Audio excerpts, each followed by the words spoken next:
Hello, Augies Worldwide. I'm Dave Kassler, amateur radio call sign KE0OG, here with another episode of Ask Dave. Today we're going to do a then versus now comparison of some ham radio magazines, and I've picked two to look at. There are two amateur radio magazines right now that have what you might call mass circulation. There are other magazines that are more specialist oriented. QST, where the league actually puts out about 4 of them. And then this one right here is a non-league magazine called CQ. Both of these magazines, this is the June issue, this is the June issue in 2022. So we're coming up on Field Day here. Field Day will be a big event, and I would encourage you to attend a Field Day. Now, I do have an old CQ magazine. This is CQ from May 1965. 50 cents. That is definitely old. I don't know what the per issue cost on here. But now if we look at the old magazine, of course we didn't have the color that we had today. This was back in the era of tubes. And these were really technical journals. The idea, they had reviews and stuff in them, just like they do today.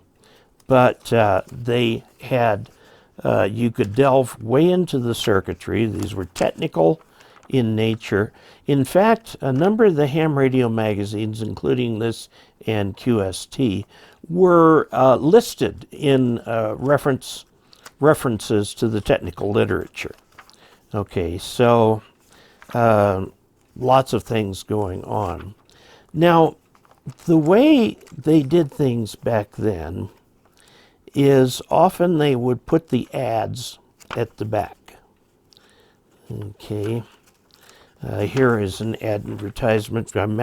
I wonder what would happen if I tried to mail that today. It's a first-class permit type of thing.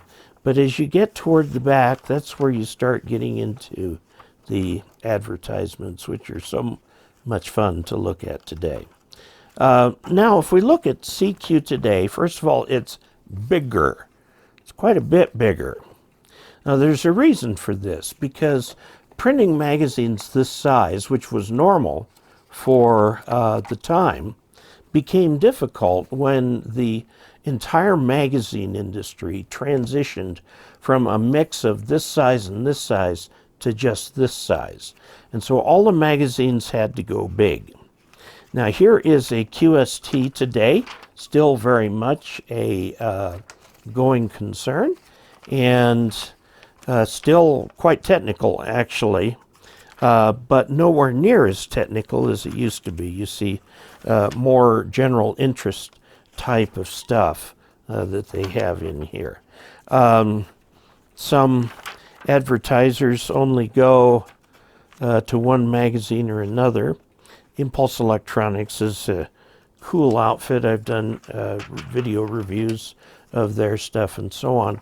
And this is a mix of all different kinds of articles: technical, general interest, kit building, and so on. It is actually a very good magazine, and the cost for this is about the same as what you would have to pay for QST. So 1 year, $42.95. Okay. Now QST is the magazine from belonging to the league, and it's $49.95. To belong to the league, you get all of their services plus you get this. So we see that in this case, this magazine goes to the larger size. We go away from the highly technical, only technical, to a wide variety of interests and so on. Now, let me tell you the definition of a magazine. A magazine is a device to connect a group of people with a common interest with their suppliers. Okay? So we'll take, for example, this Nuts and Bolts magazine, which is designed for people who like, for makers and stuff. And if you look in the back of this, there is an advertiser's index that you can look at all the different people who are advertising. You would never see that in a Time magazine or something like that. Now here's another magazine. This is Sport Aviation for people who like to fly light sport aircraft like me. And again, Advertiser's Index. Okay? These magazines exist to connect people who love sport aviation with their suppliers. Also, there will be articles in here. The articles are actually secondary. The articles teach people how to use these products and what's best and help them compare and so on. What pays for the magazine are the advertisements, okay? So the same with amateur radio.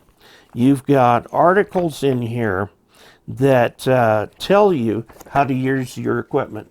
Here's one in exploring an area. So it's going to talk about the kinds of radios that you would take and so on. So these things, analog movement identifier, it's a cute little way to go to a ham fest and discover what type of meter you have. And the whole point of this is that you've got all these suppliers. The magazine has the articles that show you how these things relate and so on. There are literally thousands of magazines that you can find for everything from plumbing fittings to roofing to whatever, that whatever your particular area of expertise is, there will be a trade magazine.